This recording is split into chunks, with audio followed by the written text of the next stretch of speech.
Hello students, this is गॉडजी Python. Right now students, अब हम लोग बहुपद पे सेकेंड लेक्चर क्लास लेने जा रहे हैं। सेकेंड लेक्चर क्लास बहुत ही इंपॉर्टेंट क्लास है बच्चों, क्योंकि इस सेकेंड लेक्चर क्लास के अंदर हम लोग बहुपद से रिलेटेड कुछ खास टॉपिक के ऊपर डिस्कशन करने वाले हैं।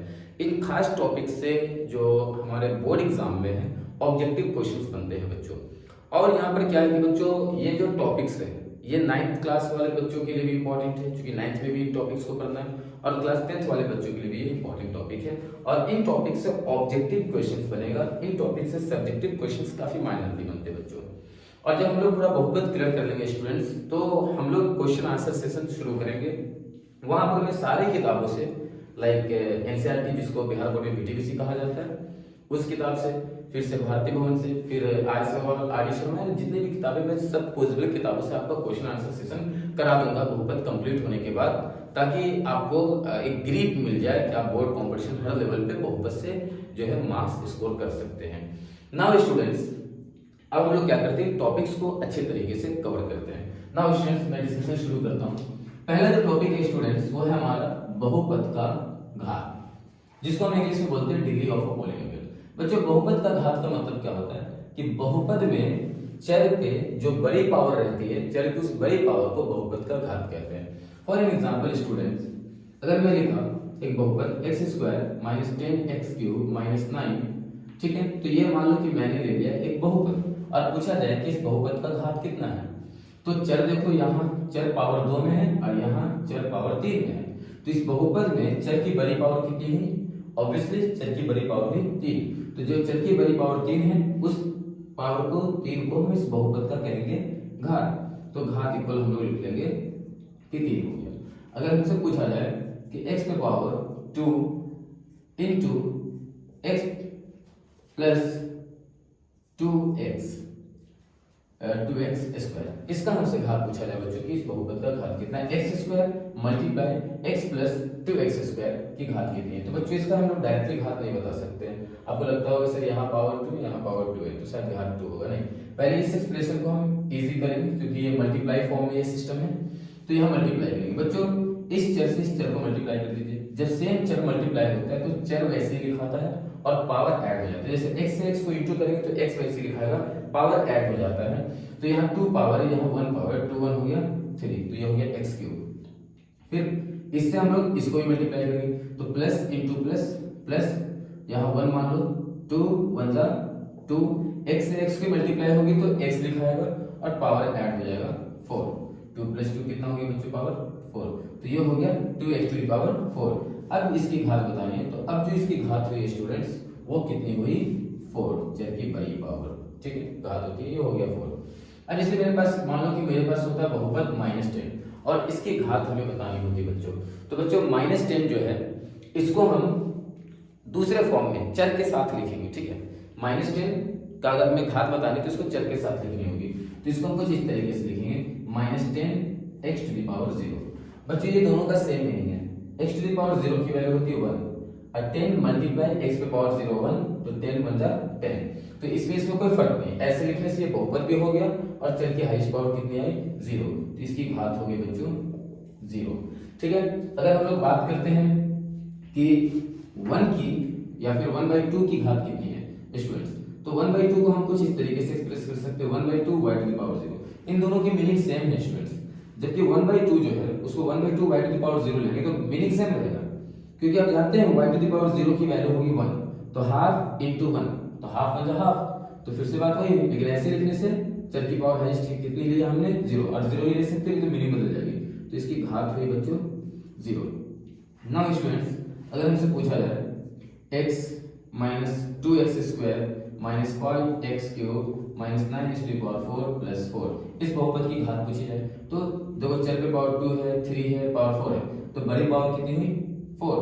तो इस बहुपद का घात हुआ बच्चों 4, ठीक है। चर की जो बड़ी पावर होती है उसको घात कहते हैं।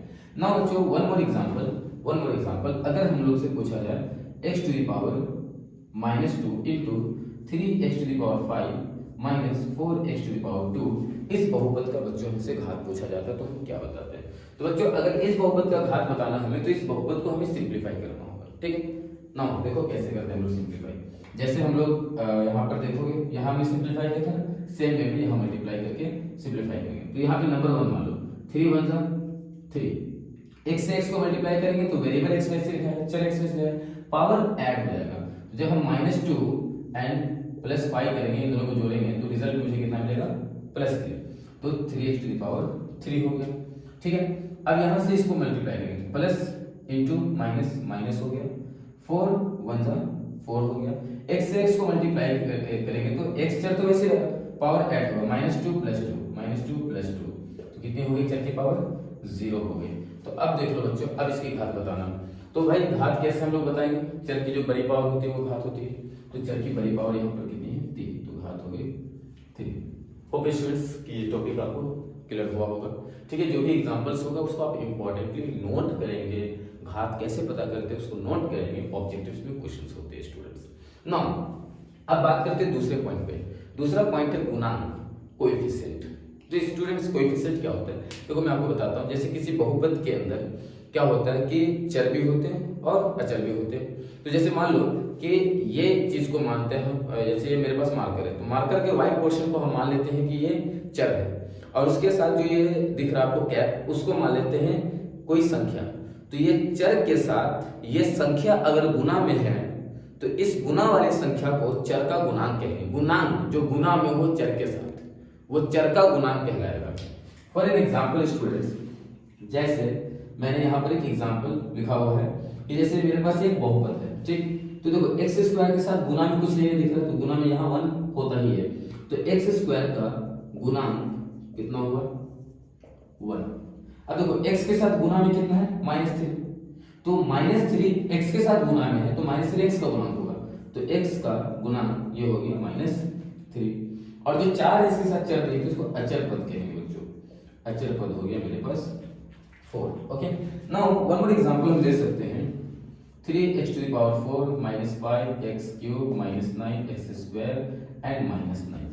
इस बहुपद में हम लोग गुणांक देखते हैं, हर एक चर की अपनी गुणांक होती है। x टू द पावर 4 चर की गुणांक, गुना में 3 है तो 3 हो जाएगी इसकी गुणांक, x टू द पावर 4 चर की गुणांक 3 हो गई। -5x क्यूब में x क्यूब की गुणांक हो जाएगी -5, ठीक है। -9x स्क्वायर में x स्क्वायर जो चर है उसका गुणांक हो जाएगा -9, और फिर इसको कहेंगे अचर पद। बच्चों मान लो कि हमने ये पूछ लिया कि इस बहुपद में x की गुणांक कितनी है, इंपॉर्टेंट बात, x की गुणांक कितनी है, तो आप बोलेंगे सर इसमें x है ही कहाँ है चर कि उसकी हम गुणांक बताएं। तो देखो बच्चों, जो चर नहीं रहेगा उस चर को हम ला सकते हैं बहुपद के अंदर, लेकिन कैसे ला सकते हैं यहाँ ध्यान दीजिए।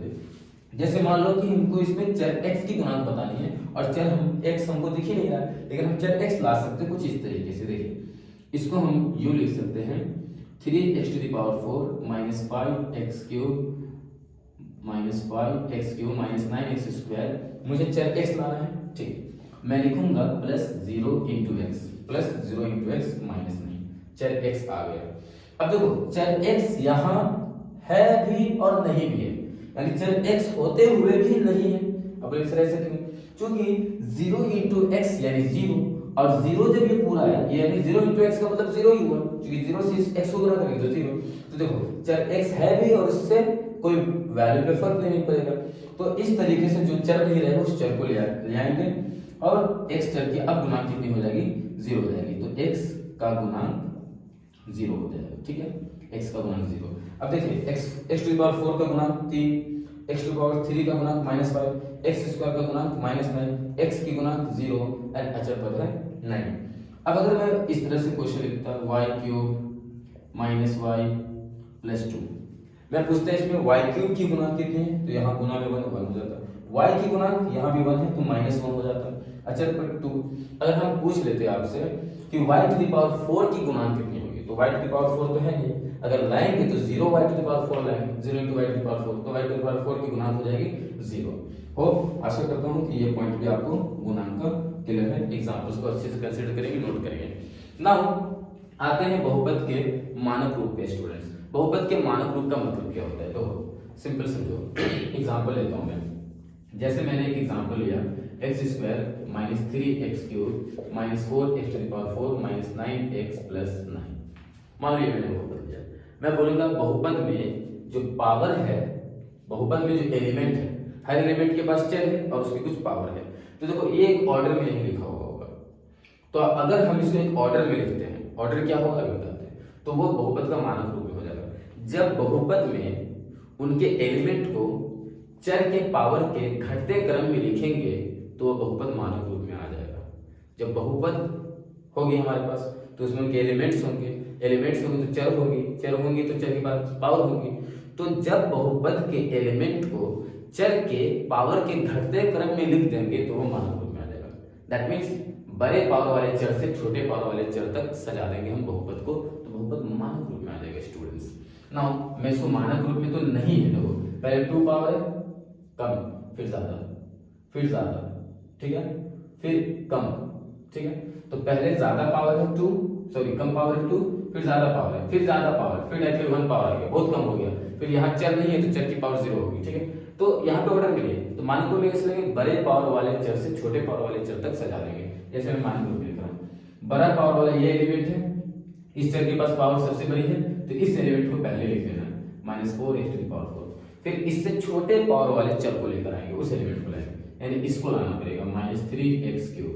फिर इससे छोटे पावर वाले एलिमेंट को लाना, यानी ये प्लस है यहाँ साइन तो +x²। फिर इससे छोटे पावर वाले एलिमेंट को लिखेंगे, यहाँ चर की पावर 1 है तो -9x। एंड फिर अचर संख्या की जो होती है अचर जो होता है यानी कांस्टेंट टर्म जो होता है, अचर पद जो होता है उसके चर की पावर 0 होती है तो +9। अब ये देखो ये आ गया आपका मानक रूप में, बड़े पावर वाले चर से छोटे पावर वाले चर तक सजा दिए के लिए बहुपद मानक रूप में आ गया।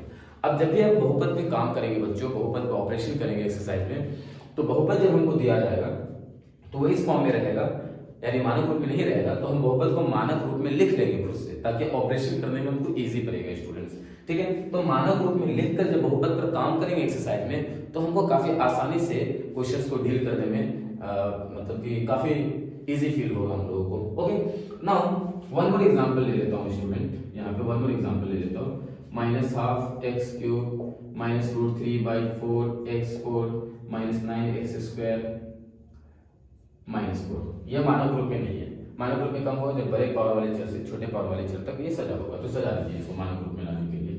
सबसे बड़ी पावर इस एलिमेंट की, इसको पहले लिख लीजिए, फिर इससे छोटी पावर इसकी है, फिर इसको लिख लीजिए, फिर इससे छोटी पावर इसकी है, इसको लिख लीजिए, फिर इससे छोटा पावर बस अचर पद है ये हो गया, तो ये आ गया मानक रूप में स्टूडेंट्स, ठीक है। तो ये मानक रूप का मतलब हुआ, होप ये चीज क्लियर है, आप इसको नोट करेंगे, दिमाग में रखेंगे। आइए अब बात करते हैं बहुपद के प्रकार पे, one of the most important thing students, बहुपद के प्रकार पे। तो बच्चों बहुपद के जो प्रकार होते हैं वो 2 आधार पे दिए जाते हैं। बहुपद का एक आधार पद के आधार पर दिया जाता है, बहुपद का प्रकार जो है एक पद के आधार पर लिया जाता है, और फिर बहुपद का प्रकार एक घात के आधार पर। अभी हम लोग घात पर है, तो घात के आधार पर भी बहुपद का प्रकार देखना है और पद के आधार पर भी बहुपद का प्रकार